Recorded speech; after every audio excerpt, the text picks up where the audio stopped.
Hi guys, Sally here from Shock Force for the third tutorial. This has probably been the most asked for one, so today I'm just going to show you some really cool techniques to get some nice fat leads. Also how to program the lead from scratch using Silent 1.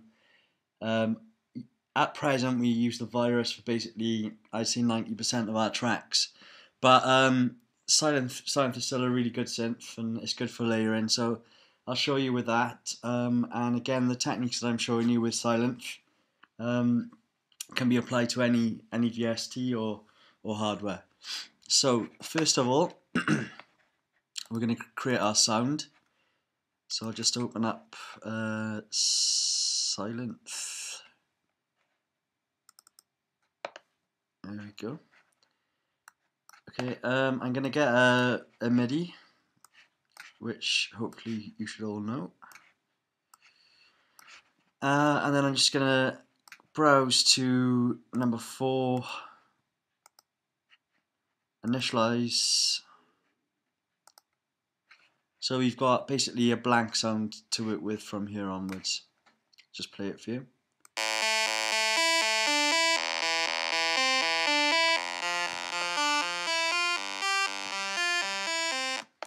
Right, lovely. So we're ready to start building now. So I'll just turn the BPM up a little bit to our normal speed.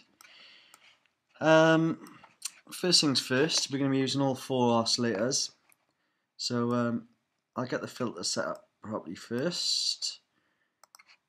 Do the same on this. Okay, so now we can start programming the sound itself. So good to have it playing, obviously.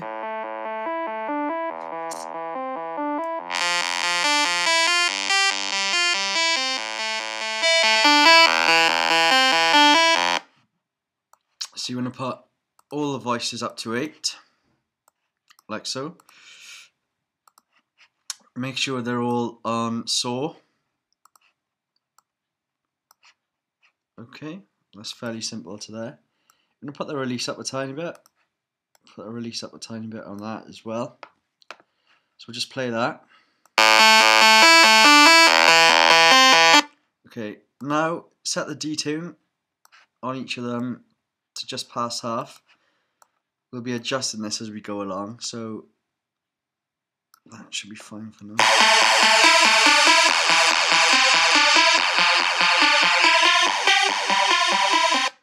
Okay, so we're starting to get the sound now that we're after. Set that to S, give it a little bit of portamento.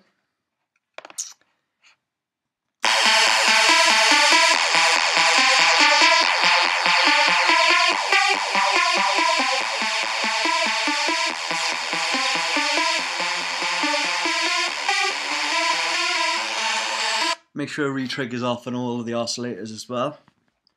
So we're starting to get the sound now. I'm going to detune it a little bit more on the oscillators here.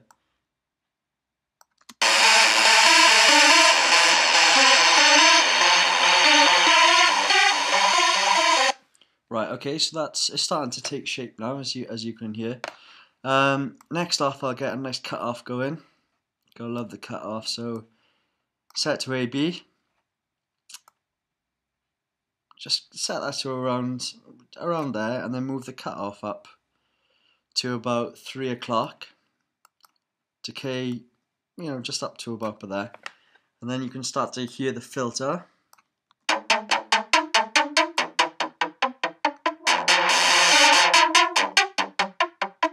Okay, so that's a really nice filter, a really nice sound to that.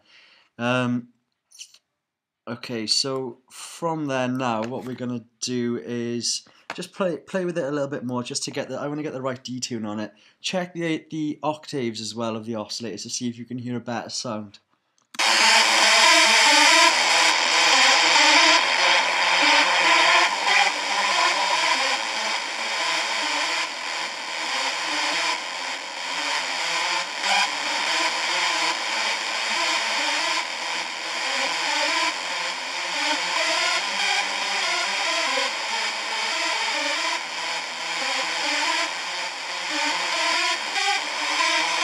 Right, so I actually think it all sounds best in 0 octave. So now I will go about putting some effects on it, because at the moment it's very dry, as you can hear. Now, some people will use the effects from within Sylenth. I love the Ableton effects, so I'll be using the Ableton effects. But you can use whatever you want. You know, you can use your effects from within your DAW if you've got waves or anything like that. So first of all, a nice bit of reverb.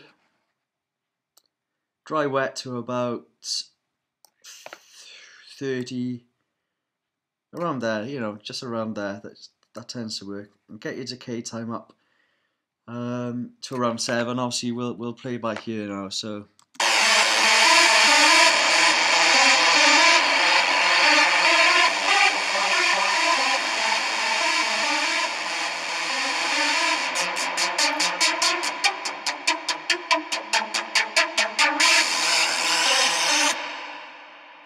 Okay, that's sounding cool. This is thickening up the synth, giving it a nice presence. Very important to make sure that the synth isn't dry, you know. So, also now, just a simple delay on there. You can leave the settings as it is. 4 and 6 works fine. Get the feedback up to about 75. Again, this is just my preference on how I do it. Other people will do it differently, so just give that a quick play.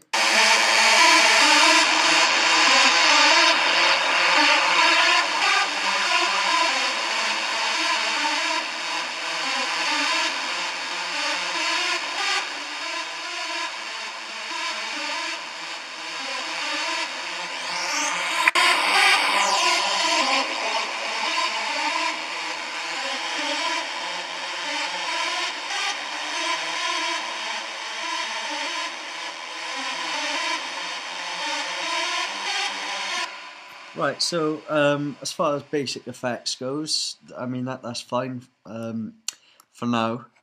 So what I'm going to put on now is a simple EQ. I'm going to cut out the bass frequencies, which I don't really need. I don't want them clashing with my bass sounds, so I'll take them out. And then play, and then I'll adjust the EQ to what sounds good to me. So.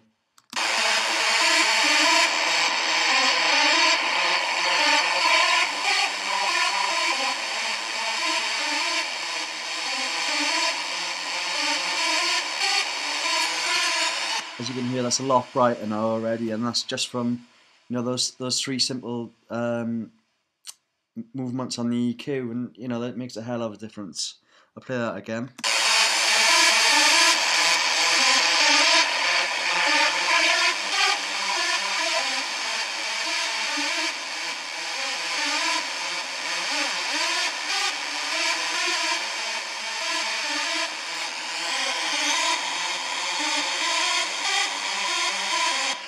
Right, okay, so that's really starting to get there now.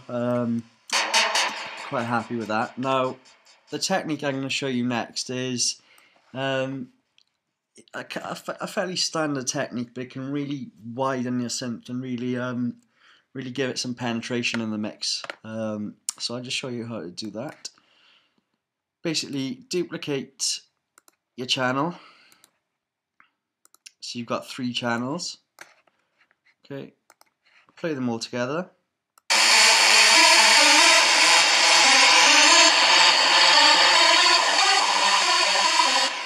Okay, now what you want to do, you want to pan one of them. Okay, it's actually easier to see within here. Pan one of them to 33. Pan the other one to 33. So you've got the left one panning to 33. A right one panning to 33, and then you've got one stuck central as well, and that's really going to widen your mix. You know, that's really going to give you a good stereo sound. Actually, 25 is probably going to be better on this synth, so I'll just move those to 25 like that. So as you can see on the left one panning left, right one panning right, and then one down the center. And it should sound something like this.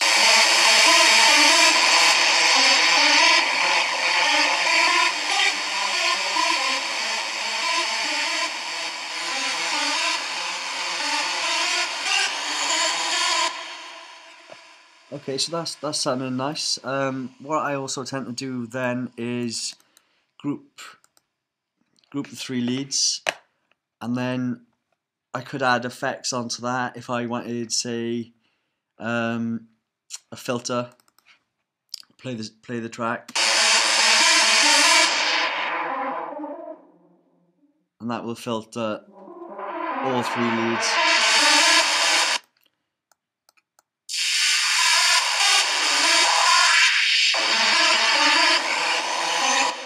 So that's basically it. It's again a rather simple tutorial, but I hope you all find it interesting, and I hope you can put it into practice in your own works.